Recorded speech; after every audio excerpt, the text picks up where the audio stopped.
Romo, suster, Bapak, Ibu, saudara-saudari yang terkasih dalam Kristus. Selamat malam, berkah dalam.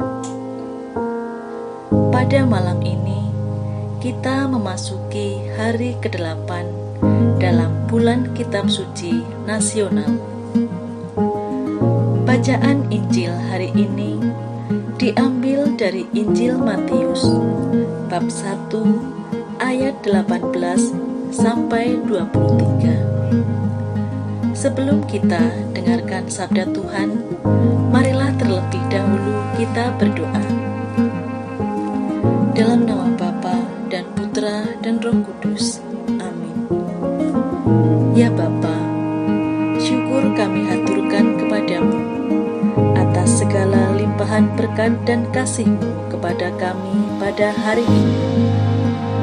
Ya Tuhan, kami mohon, bukalah hati dan pikiran kami, agar kami dapat meresapkan sabda-Mu dalam hati kami dan melaksanakannya dalam hidup kami sehari-hari.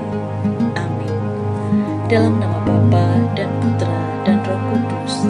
Amin. Sekarang mari kita dengarkan sabda Tuhan. Bacaan dari Injil Matius. Kelahiran Yesus Kristus adalah sebagai berikut. Pada waktu Maria ibunya bertunangan dengan Yusuf, ternyata ia mengandung dari Roh Kudus sebelum mereka hidup sebagai suami istri. Karena Yusuf suaminya seorang yang tulus hati dan tidak mau mencemarkan nama istrinya di muka umum, ia bermaksud menceraikannya dengan diam-diam. Tetapi ketika ia mempertimbangkan maksud itu, malaikat Tuhan nampak kepadanya dalam mimpi dan berkata, "Yusuf, anak Daud, janganlah engkau takut mengambil Maria sebagai istrimu, sebab anak yang di dalam kandungannya adalah dari Roh Kudus. Ia akan melahirkan anak laki-laki, dan engkau akan menamakan dia Yesus, karena dialah yang akan menyelamatkan umatnya dari dosa mereka." Hal itu terjadi supaya genaplah yang difirmankan Tuhan oleh Nabi. Sesungguhnya anak darah itu akan mengandung dan melahirkan seorang anak laki-laki, dan mereka akan menamakan dia Immanuel, yang berarti Allah menyertai kita. Demikianlah sabda Tuhan. Terpujilah Kristus. Saudara-saudari yang terkasih dalam Kristus, Injil hari ini mengajarkan kepada kita melalui teladan Santo Yusuf yang dipanggil dan diutus untuk melaksanakan kehendak Allah.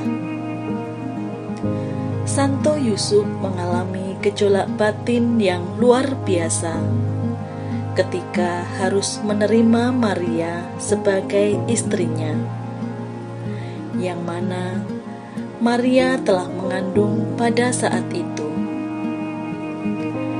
Dalam pergolakan batin itu, terbersit dalam pikirannya hendak meninggalkan Maria secara diam-diam. Namun di satu sisi, Yusuf tidak menginginkan Maria bernasib malang, dirajam oleh masyarakat Yahudi. Hingga suatu waktu, dalam tidurnya, datanglah malaikat Tuhan dalam mimpinya, meneguhkan hatinya agar mengambil Maria sebagai istrinya. Tanpa negosiasi dan tawar-menawar, Yusuf dengan rela dan teguh hati mengambil Maria sebagai istrinya. Yusuf menerima panggilan dan penugasan dari Tuhan sebagai suatu kehormatan dan penuh tanggung jawab. Saudara-saudari terkasih, kita sebagai orang Katolik juga dipanggil dan diutus untuk melaksanakan kehendak Allah menurut panggilan hidup kita masing-masing dengan ikhlas dan penuh tanggung jawab. Misalnya, bertanggung jawab dalam hal pekerjaan, dalam hidup masyarakat, atau dalam pelayanan hidup menggereja. Namun ada kalanya dalam menanggapi panggilan dan perutusan dari Tuhan, seolah menjadi beban berat dalam hidup kita. Terkadang kita merasa enggan ketika dipanggil terlibat dalam kehidupan masyarakat, atau enggan ketika kita diminta untuk terlibat dalam tugas pelayanan di gereja. Mengapa harus saya? Bukankah masih banyak orang lain yang lebih mampu? Kami belum siap, atau nanti saja jika kehidupan kami sudah mapan. Kami sendiri juga mempunyai beban hidup yang berat.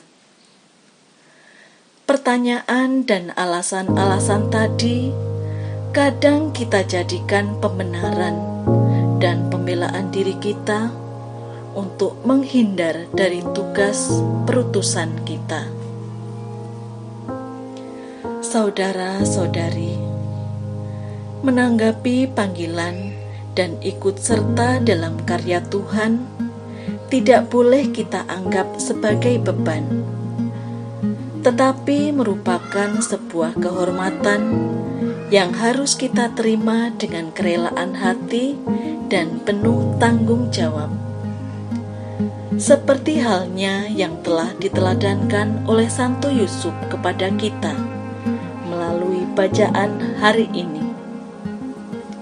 Untuk itu, selagi masih diberi waktu, marilah kita menanggapi panggilan dan perutusan dari Allah semampu kita dengan rela dan ikhlas hati. Demikian refleksi permenungan kitab suci hari ini yang dapat kami sampaikan. Semoga Tuhan selalu menolong kita. Amin.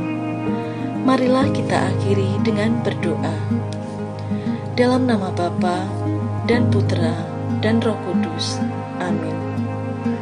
Ya Allah, kami pasrahkan hidup kami sepenuhnya ke dalam tangan-Mu.